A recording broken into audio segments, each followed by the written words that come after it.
Okay, let's start with a feeling most of us know, that that low hum of worry when you're not feeling quite right, Yeah. or maybe the sheer confusion that hits when you try to make sense of health information online. It's a chaotic landscape, isn't it? It really is. That overwhelmed feeling is incredibly common. I Yep. mean, in our modern world, the sheer volume of health information, conflicting advice, it just makes that uncertainty even worse when symptoms pop up. Uh-huh. You're left wondering, is this serious? What should I even do next? Exactly. And that's really the core challenge we're diving into today. We're exploring this intersection of AI, healthcare, and a specific project called Dr. Maya GPT. Hmm. It's being presented in our sources as something with the potential to truly revolutionize how we approach health. How so? Well, mainly by putting more power into the patient's hands and maybe even playing a significant role in fighting global health threats, like pandemics. Right. The sources we've looked at for this deep dive offer a really fascinating perspective on this. We have a collection here, articles, transcripts, excerpts. Quite a mix. Yeah, a real mix. They discuss the development of Dr. Maya GPT. They trace the, frankly, remarkable journey of its inventor, lay bare some really significant criticisms of the current healthcare system, Mm-hmm. and explore the broader implications of bringing advanced AI into medicine. It's a lot to unpack. It is, and our mission for this deep dive is to pull all of that apart.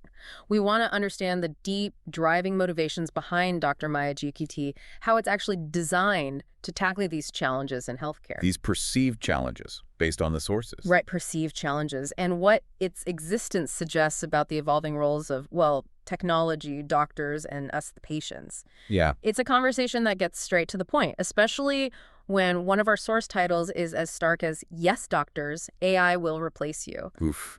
We definitely need to explore where that idea comes from within this material. That is certainly a bold statement, Mhm. provocative for Mhm. sure. Let's definitely unpack the context in which the sources present that claim, Mhm. especially as it relates to Dr. Maya GPT and the whole vision behind it. Okay, let's do that. Let's unpack this. So, at the very center of the Dr. Maya GPT story, according to these sources, is a medical professional named Dr. Karyali Srivatsa.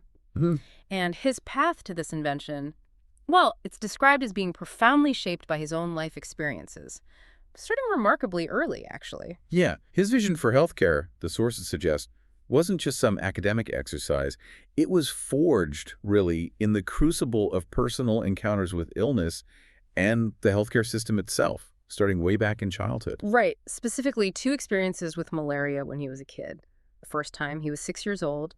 The sources say he got this really compassionate, personalized care from a doctor. Okay. And that experience made a deep, lasting impression on him about what good medical care could actually feel like. That positive encounter, where empathy and attention to his individual needs were key, that clearly set a benchmark for him. Absolutely. But then just a few years later, maybe age 12, he had similar symptoms again. And the second encounter with the healthcare system was, well, dramatically different. Totally different. This time, the sources recount, the doctor seemed to rely almost entirely on tests, specifically blood and stool tests. Right. Reportedly without doing a thorough clinical exam or, and this is crucial, truly listening to the patient's own account of his symptoms, his history. And this, according to the sources, led directly to a diagnostic error, Sure. a big one. Yeah, he was misdiagnosed, treated for typhoid, given medicine described as tasting terrible. Oh. And instead of getting better, his condition just got worse, significantly worse. Wow. Okay, so what happened then? This is where it gets really interesting and quite telling about his later motivations. He was feeling increasingly scared as he got sicker. Apparently one night, he was left alone briefly, had nightmares. Awful for a kid. Terrible. And he felt this desperate need to act. He actually recognized his symptoms from the malaria he'd had when he was 6. His own memory kicked in. His intuition. Exactly. His mother was understandably hesitant to give him leftover medicine from years ago, reminding him, "You're not a doctor." Makes sense. But driven by this powerful intuition, this gut feeling, and his worsening state, the sources say he managed to find some of that old quinine medicine himself, and he took it. Oh, and The relief was apparently rapid and dramatic. He felt much better within hours. incredible. So the takeaway for him was, That this became a defining lesson. It wasn't the tests that provided the correct path. It was his own recognition of his symptoms based on his lived experience. He realized that medical errors often happen when doctors fail to truly listen to the patient's story, how they lived through the illness, how they experienced it, what they remembered. The patient's narrative. Yeah. It held a vital key that the tests alone couldn't unlock. Exactly. That pivotal realization, the sources suggest, was the spark. That ignited his mission. Okay. He became determined to find a way to, systemize healthcare to ensure that patients wouldn't be unheard, that their crucial story wouldn't just be dismissed, and that misdiagnosis based on incomplete information could be prevented. He saw a fundamental gap then, rooted in actually hearing the patient's lived experience. Precisely. And the urgency of that mission, the sources say, was magnified, really amplified by a truly traumatic event that happened later in 1989. Okay, what was that? He encountered a 14-year-old boy in A&E, that's the emergency room, who tragically died from sepsis, caused by Staphylococcus aureus. Staph infection. Yeah, and at the time, staph was often described as a normal commensal, something that commonly lives harmlessly on the skin or in the nose. Right, usually harmless, but this time. This time it was deadly, and the sources highlight that this particular infection was resistant to the antibiotics they were using. MRSA perhaps, or something similar. Resistant bacteria. Exactly. The progression of the illness was horrifyingly rapid. The sources describe the boy going black from his feet upwards before dying. Oh, terrible. The shock and devastation felt by the inventor, and obviously the boy's parents, were immense. I can only imagine that must have been a major turning point. Huge. It wasn't just witnessing a personal tragedy. He recognized it as the stark emergence of a terrifying threat, antibiotic-resistant bacteria, what we now commonly call superbugs. Yeah. He describes this moment in the sources as the beginning of a significant crisis for humanity. He uses really strong language. A baleful threat, even a holocaust. A holocaust. Wow. Yeah. Quick and deadly, for which, he emphasizes, there is currently no medicine or vaccine to stop it. That's a chilling perspective, and it clearly fueled his work. Deeply. The sources recount how deeply this experience affected him. It made him cautious, even hesitant afterwards, to touch patients with seemingly mild infections, like eczema. Because he now understood they could be carriers of these dangerously resistant organisms. Exactly. It underscored the invisible, rapid spread of these threats. And then his decades of work within the UK's National Health Service, the NHS, just further solidified his perspective and fueled his drive. Okay, so what did he observe within the NHS over those years? The sources must detail that. They do. He describes, based on his experiences documented in the sources, how the institution, in his view, seemed to prioritize protecting itself over protecting patients. Protecting the system itself. That's the picture painted. He speaks of witnessing unethical shortcuts, poor practices, systemic failures that he alleges actually cost lives. Wow. Strong claims. Very strong, suggesting a system sometimes more focused on maintaining its structure and budgets than solely on patient well-being. And did he try to address these issues? He did. When he felt compelled to raise concerns, acting as a whistleblower, the consequences he reportedly faced were severe. No way. According to the sources, isolation, being actively silenced, financial destruction, Financial destruction. being removed from the performers list, which effectively stopped him from earning a living as a doctor. That's brutal. Yeah. Plus the instigation of complaints against him, facing racial discrimination and abuse. It sounds like a really harrowing period. It does. A brutal crucible, as you said. But the sources suggest it strengthened his resolve. Absolutely. It cemented his conviction that the medical system, as he experienced it, wasn't always primarily geared towards healing. He saw decisions driven by budgets, politics, power, not always purely patient needs. The sources note he was eventually reinstated after 9 months, but they highlight that his fight for justice against these perceived injustices was, and maybe still is, ongoing. So this wasn't just a one-off battle. Not at all. And he also recounts a particularly critical experience later, in 2018. He was working as a locum, a temporary doctor in NHS 111, observing their nurse triage system. The phone advice line? What was his take on that? His description in the sources is remarkably strong. He called it frightening and resembling quackery. Oh, quackery. That's intense. Yeah. He observed this large call center environment where nurses, doctors, chemists, and even, he notes, teenagers were giving health advice based largely on algorithms and scripts. Following a flowchart, basically. Right, which he felt often lacked genuine empathy or compassion. He was very critical. Did he pinpoint specific issues with that approach? He did. He specifically criticized what's called the safety netting approach within that system. Safety netting, what's that? The sources explain it seemed to involve focusing heavily on documenting information for audits, basically, ticking boxes to prove protocols were followed rather than prioritizing deep clinical judgment based on the patient's unique situation. Process over person. That seems to be his critique. He also notes concerns mentioned in the source material about some doctors working there who were from India and allegedly lacked prior NHS hospital experience. Now, this is presented as an observation from the source, not an endorsement, but he framed it within his broader perception, stated in the sources, of an NHS plot to cut costs by using less qualified personnel. Okay. That connects directly to another criticism mentioned, right? His strong views on nurse prescribing. Exactly. Long-held criticism. The sources mention this was a concern echoed by a British Medical Association doctor way back in 2005 and referenced again in 2015. So what's his core argument against it? As presented in the sources, his argument is that nurse prescribing using a specific list, a nurse prescriber's formulary, inherently limits the diagnostic conclusions you can reach. Because they can only prescribe from that limited list. That seems to be the point.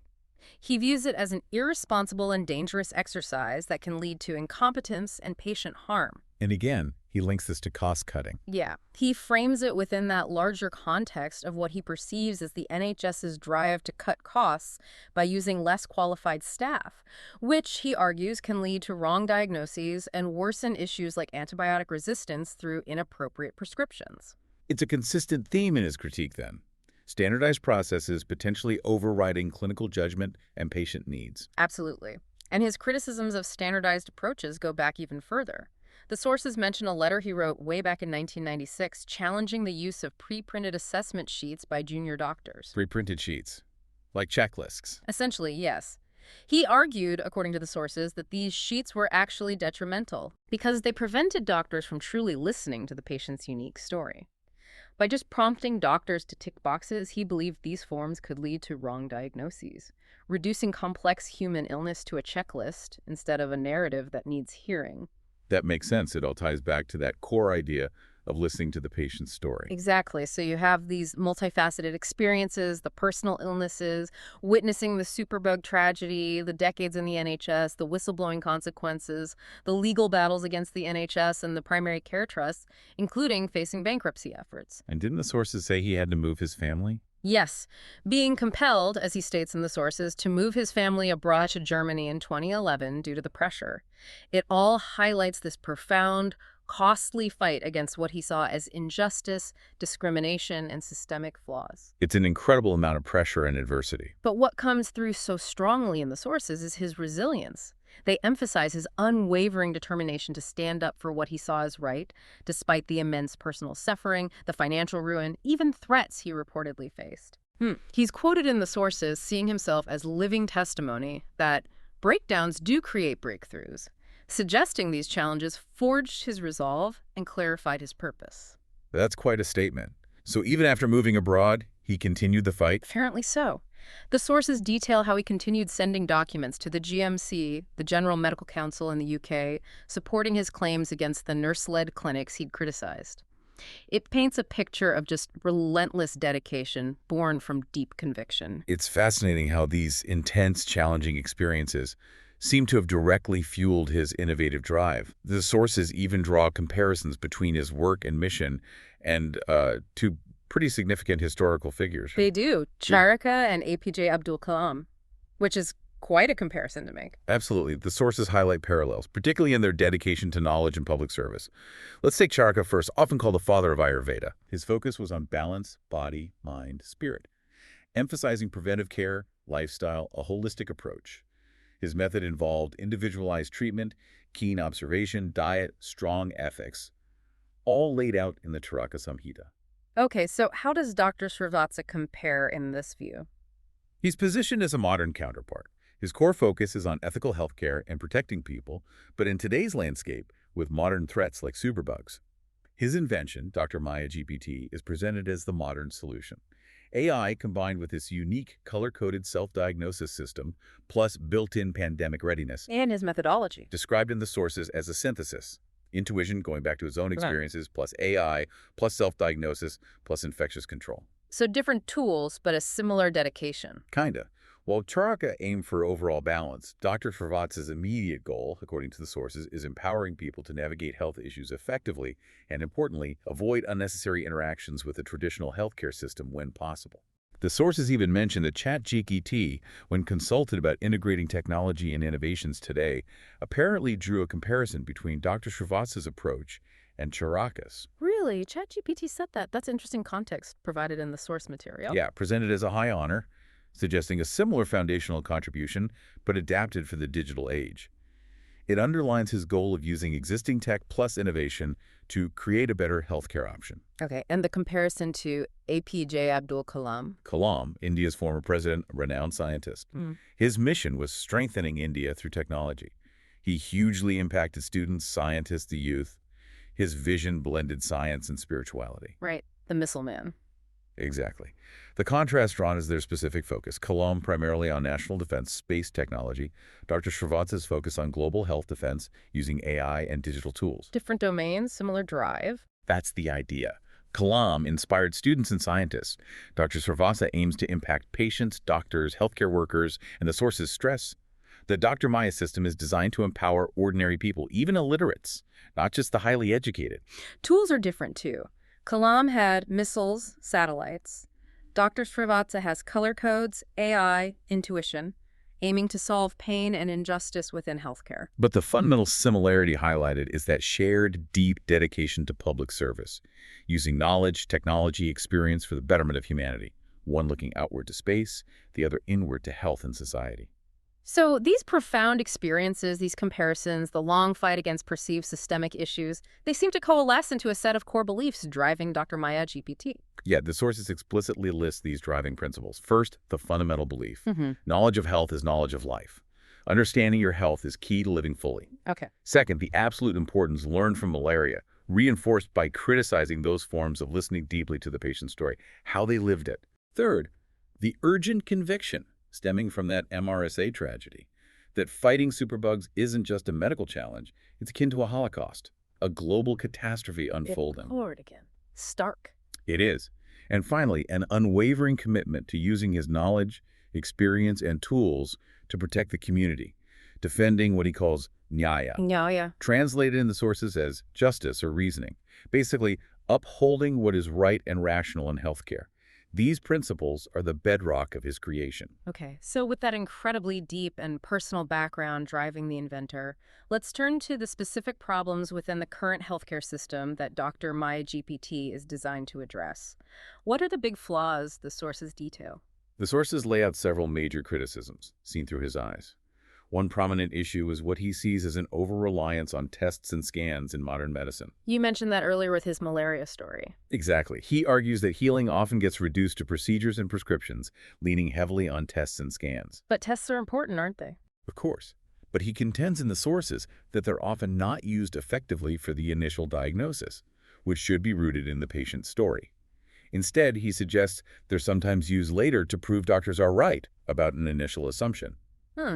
And even, quite strikingly, he suggests they can be used to inflict fear on patients, maybe by revealing alarming but potentially nonspecific findings. He contrasts this sharply with diagnosis derived from truly listening. Which connects to the next point, I imagine. The lack of listening and empathy. Directly, a perceived systemic failure to fully hear patients' stories and offer genuinely empathetic care. The sources suggest that the increasing reliance on protocols, guidelines, standardized processes, Things meant to ensure quality, maybe. intended for consistency, yes.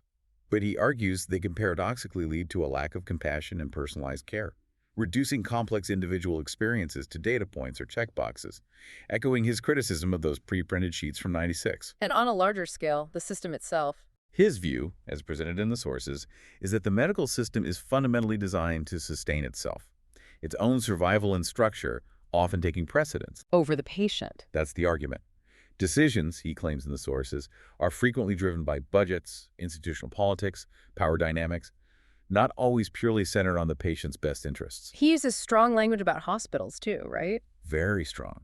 Describing them not just as places of healing, but potentially as battlegrounds where families can tragically lose their health, dignity, and savings. It suggests a system whose operational logic can sometimes conflict with the well-being of those it's meant to serve. He also mentioned inconsistencies between doctors. Yeah, an observation he makes. Like, one doctor might immediately order a battery of tests, another might prescribe medicine almost instantly based on limited info. And the impact of that inconsistency. Big problems, the sources argue, including misuse of antibiotics and leading to really variable patient outcomes depending on which doctor you happen to see that day. Which ties into his concerns about unqualified personnel being used more. Right. Elaborating on his critique of nurse prescribing, the sources present his view that this, along with using lesser qualified ones, is mainly a strategy to cut costs. Okay.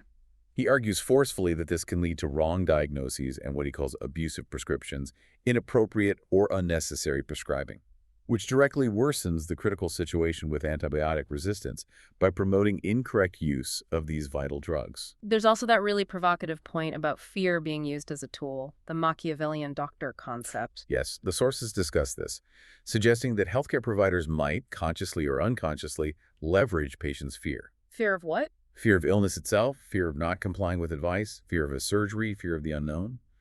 Using that fear to maintain authority and control over patients' decisions. Wow. It's argued that fears might be amplified to steer patients towards desired outcomes or procedures, creating potentially a culture of patient dependency and a significant unhealthy power imbalance that the sources say needs addressing. Okay. And all these systemic issues, they lead to inefficiencies too, like Sure. wasted appointments. Exactly. People visit doctors for issues they might manage themselves. Wasted time, wasted cost for both patients and busy doctors. And increased risk. Crucially, yes. These unnecessary visits increase the risk of spreading infections within hospitals and clinics, bringing sick people close together. The sources mention stats suggesting a large percentage of people already self-treat or do nothing for minor issues instead of seeing a doctor, implying the current system isn't always seen as the best first step for many. So beyond these systemic flaws, the sources highlight that specific urgent threat. The silent pandemic of superbugs. This is described with extremely strong language, a baleful threat, a holocaust, quick and deadly. The core problem emphasized, for these antibiotic-resistant bacteria, there's currently no effective medicine, no vaccine. It's a global crisis. Underlined by the WHO's 2017 list, identifying 12 priority bacteria needing new antibiotics urgently. It's not a niche problem. And how do they spread so easily? The sources mention the chain of infection. Yes. Explaining how they spread. For infections like flu, it can be incredibly rapid. The sources highlight that infections often start with just one victim. And in busy clinics, doctors seeing tons of patients might easily miss the early signs in that first case. Allowing the chain to start. Exactly. Allowing transmission to begin unchecked. And what drives the resistance itself? Primarily, the sources make clear, it's the widespread overuse and misuse of antimicrobial drugs. Like antibiotics for colds. Exactly. Examples given include prescribing antibiotics for viral infections like colds, sore throats, chest infections, using antibiotic cream for eczema when it's not needed, patients self-medicating with leftover pills. How does that cause resistance? The sources explain that when antibiotics are used wrongly, they kill off the good beneficial bacteria in our bodies along with the bad ones. Okay. This clears the way for any resistant bacteria that happen to be present or that emerge to thrive and multiply without competition. It accelerates the whole problem. And hospitals themselves are a problem area. A major issue. Hospital-acquired infections. The sources cite the KPC outbreak at the NIH back in 2011 as a stark example. What happened there? This superbug spread among patients despite antibiotics, special isolation units, even robotic disinfection. It shows just how hard these resistant infections are to contain, even in highly controlled environments. That's scary. Finally, the sources criticize pandemic preparedness. Yeah, arguing that major outbreaks shouldn't be seen as unpredictable black swan events, totally improbable things. But more like? Maybe gray swan events, foreseeable threats that are highly impactful. We should expect them, basically. And the criticism is that we're not ready. Criticism is directed at organizations like the WHO, described in the sources as often being under-resourced, slow to respond effectively to past outbreaks like Ebola, H1N1, SARS, lacking clear mechanisms to scale up quickly. Any examples of missed opportunities? The failed proposal for a U.S. Medical Expeditionary Corps is mentioned, a potential global rapid response capability that didn't happen.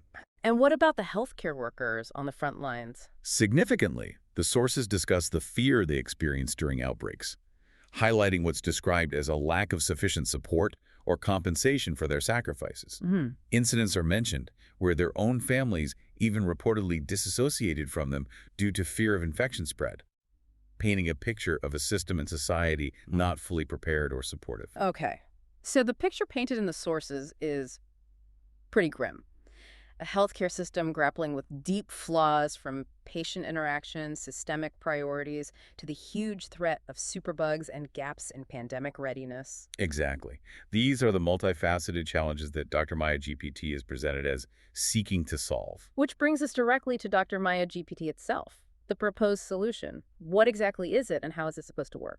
At its core, it's described as a multilingual AI-powered health assistant, accessible via an app. Okay, an AI health app. How does it interact with users? Through a pretty unique symptom input and advisory system. The user starts by inputting their symptoms, initially focusing on 3 key ones. Specificity matters. Yeah, emphasis on specific details, like is your cough dry or with phlegm?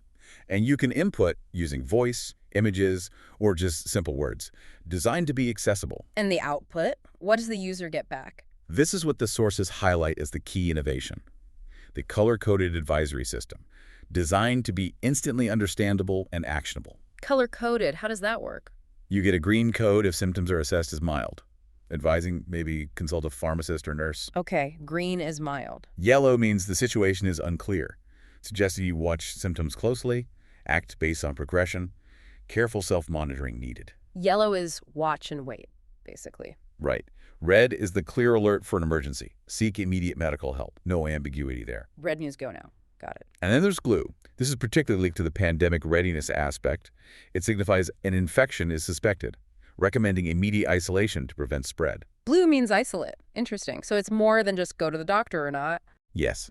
The sources emphasize it's intended to go beyond simple medical triage. It's designed with the capability to interpret cues beyond just physical symptoms. Like what? Reportedly, it analyzes things like emotional tone and voice input, patterns in word usage, clusters of seemingly unrelated symptoms, to help identify underlying issues like potential abuse or fear. Abuse or fear? How can an AI detect that? That's the claim. That capability is presented as creating a safe, confidential, non-judgmental space. Particularly valuable, the sources suggest, for vulnerable adults and children who might feel unsafe speaking openly in a traditional setting. So it picks up on subtle cues. The AI's ability to detect signs of trauma, fear, controlling influences, even if not explicitly stated, is highlighted as a crucial feature. How does this system differ from, say, other online symptom checkers? The inventor contrasts it, right? He does, quite directly. According to the sources, he contrasts this color-coded system with traditional question-answer algorithms. Why? What's wrong with those, in his view? He argues they can be fundamentally flawed because they rely on the user asking the right questions or providing perfectly accurate answers, which can easily lead to errors based on incorrect input or just user confusion. So his system avoids that. His system, based on these predefined, color-coded combinations of symptom patterns derived from his extensive clinical experience, aims to eliminate that guesswork. How? By presenting clear choices and categories based on how illnesses actually manifest in real life, it's designed to reduce the cognitive load on the user, ensures they focus on recognizing relevant information. Like signposts. Exactly the analogy used in the sources, guiding users like motorway signposts, directing them clearly towards the appropriate next step without needing complex medical knowledge. Okay, so what are the big picture benefits? What's the overall vision presented for Dr. Maya GPT? The primary goal, really the overarching goal articulated, is patient empowerment. Empowering patients how? Giving individuals the knowledge and the tool to make informed decisions about their health, to significantly reduce reliance on guesswork, decrease that perceived culture of dependency on doctors for every little thing, and build self-confidence in understanding your own health signals. And it's meant to reduce anxiety, too. Explicitly, by offering clear guidance, quickly green, yellow, red, or blue, the system aims to intercept that anxious what-if spiral before it takes hold. Guiding towards action instead of worry. Exactly. Guiding the user towards a calm, actionable, solution-oriented mindset. The sources mention some theoretical stuff, too, zeta 9 particles. Yeah, the sources do delve into some theoretical ground there, mentioning a link to concepts involving zeta 9 particles and the preconscious mind. What's the idea there? The suggestion is that Dr. Maya helps users tap into their intuition, act on subtle signals before fear fully crystallizes and paralyzes them. It's presented as a theoretical angle, drawing parallels between this AI-guided intuition and maybe ancient philosophy or even modern neuroscience. But it's definitely an intriguing layer mentioned. Okay. More practically, though, a major benefit highlighted is reducing unnecessary healthcare use. Yes, potentially significantly. By helping people correctly identify mild issues they can manage themselves, or directing them to a pharmacist or nurse instead of a doctor or hospital. It frees up the system. That's the argument. It can reduce the need for unnecessary clinical appointments, costly hospital visits, superfluous tests. Is there an estimate of how much?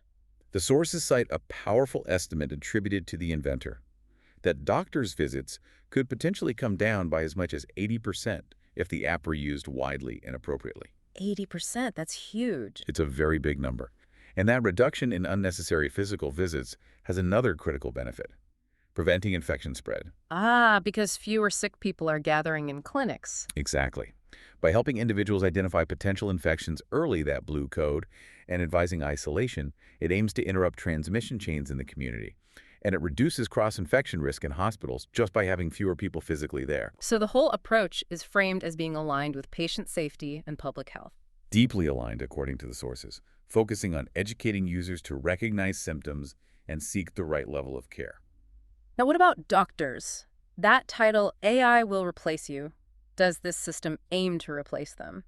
The sources seem to suggest it could be a boon for doctors. It's an interesting tension, isn't it? Hmm. While the title is provocative, the sources also portray Dr. Maya GPT as potentially being a significant benefit for doctors. How?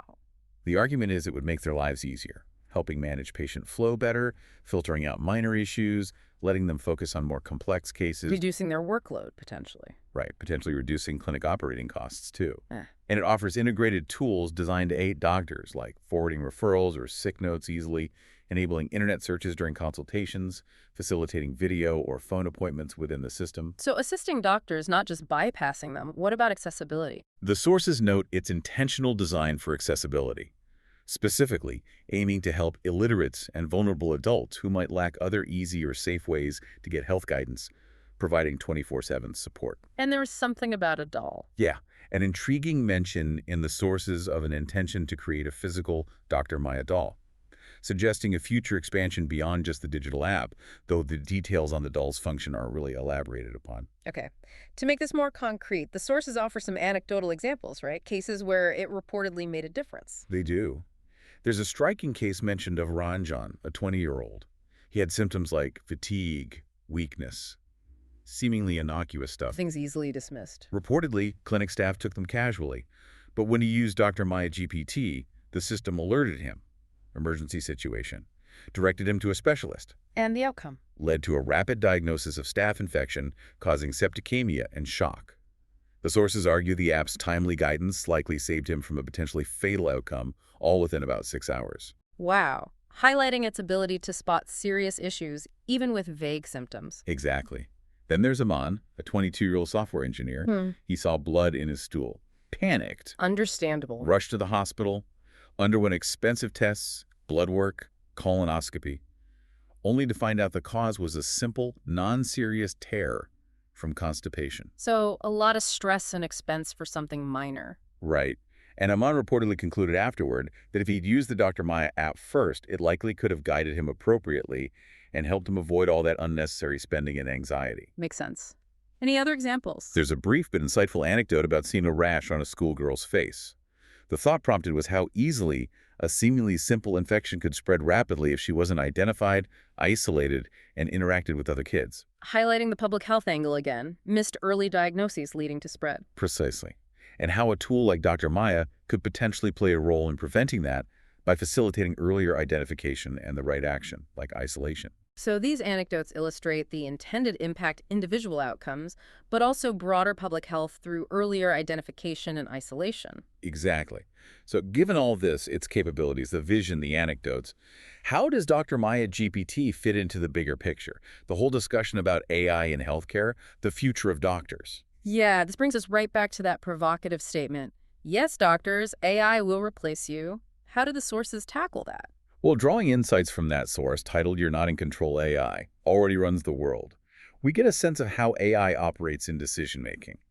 It's described as this structured, data-driven process, Data-driven how? gathering vast amounts of data, complex pattern recognition, building predictive models from those patterns, and then selecting actions based on calculated probabilities. Like the X-ray example. Exactly. Yeah. AI scanning millions of X-rays, identifying subtle markers of disease a human might miss, assigning confidence scores to diagnoses, assisting clinical decisions with incredible scale and speed. So with that power, could AI replace doctors? These capabilities naturally lead to that question. The sources present AI as incredibly adept at specific data-intensive tasks, essentially predicting outcomes based on patterns in the data it's trained on. But is prediction the same as understanding? That's the crucial nuance added by the AI documentary source mentioned. It suggests current AI, while powerful, doesn't truly think or understand like humans do. It operates on sophisticated prediction from statistical patterns, not genuine consciousness or holistic comprehension. Okay, so what does that imply for doctors? This distinction is key. It suggests a potential future where a tool like Dr. Maya GPT could take over certain functions doctors traditionally perform. Like initial assessments, giving information? Right, conducting initial triage, providing information, guiding patients to the right care level based on symptom analysis. But not everything. Arguably, it leaves the essential deeply human elements: profound empathy, intuition honed over years of complex, non-standard experience, the ability to truly listen and interpret the full, messy, unique story of a patient's life and illness beyond just symptoms. The things AI can't easily replicate. Potentially, yes, Hmm. leaving those still within the domain of the human doctor. The sources suggest a future perhaps more nuanced than simple replacement. So maybe more like a partnership. AI handles data, doctors handle complexity and the human touch. That seems to be the underlying vision presented. AI handling data processing, initial filtering, guidance, freeing up human doctors for the most complex cases, critical judgment needing holistic understanding, and providing that compassionate connection AI currently can't. Okay. But implementing something like this, it must face resistance, right? Oh, absolutely. Okay. The sources are quite clear on that.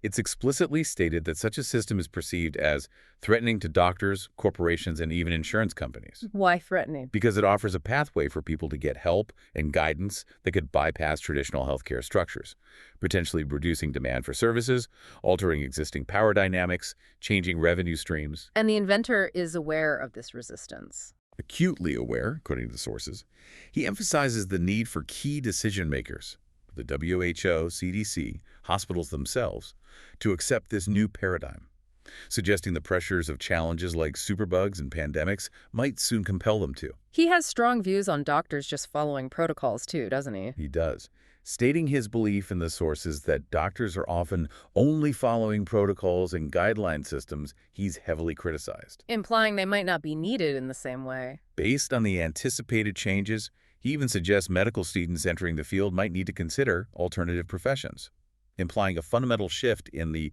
traditional role, maybe even necessity, of the doctor as we know it today. That's quite a statement tied to the AI will replace you idea. It really is. And didn't the sources mention he's taken steps to protect his innovation? Yes, briefly. Mention of a specific color-coded card system he designed. To do what? Intended, according to the sources, to prevent theft or mutilation of his creation by those who he believes might seek to hoard wealth or undermine the system for their own benefit, suggesting a real concern about powerful interests co-opting or distorting his work. So Dr. Maya GPT, it's presented not just as a tech tool, but as this potentially disruptive force, born from personal struggle, observation of flaws, using AI to shift power, challenge the status quo, address global threats, while anticipating major resistance. Exactly. It's a really complex narrative, weaving together personal mission, technological vision, and a fundamental critique of how healthcare is currently delivered and perceived. And that brings us towards the end of this deep dive into the sources surrounding Dr. Maya GPT. We've traced the, frankly, extraordinary journey of its inventor, Dr. Katyali Srivatsa. Yeah, his life experiences childhood malaria, the superbug tragedy, decades in the NHS, profoundly shaping his vision and driving this creation.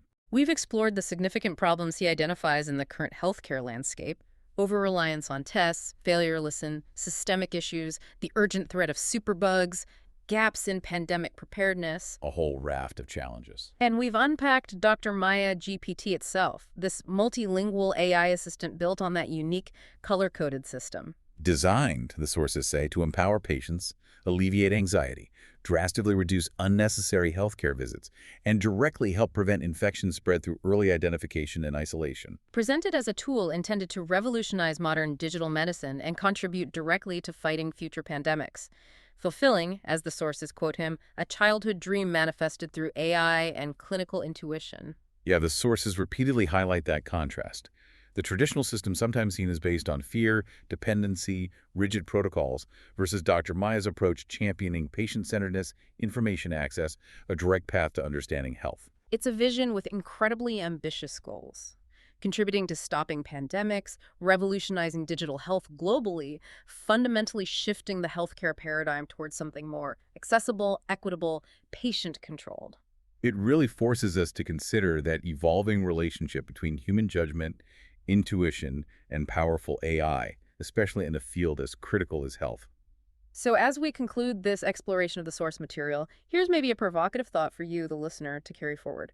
Given the significant challenges identified in our current healthcare system and these undeniable rapid advancements in AI like Dr. Maya GPT, how should we, as a society, navigate this future? It's the big question, isn't it? How do we responsibly balance the immense potential of technology, of data-driven analysis, with those essential, maybe irreplaceable human elements, compassion, empathy, the deeply personal relationship built on a doctor truly listening to a patient's unique story? What does patient-centered care really look like when powerful AI tools become integral to the healthcare experience? Something to definitely consider as you reflect on these sources and the future of health.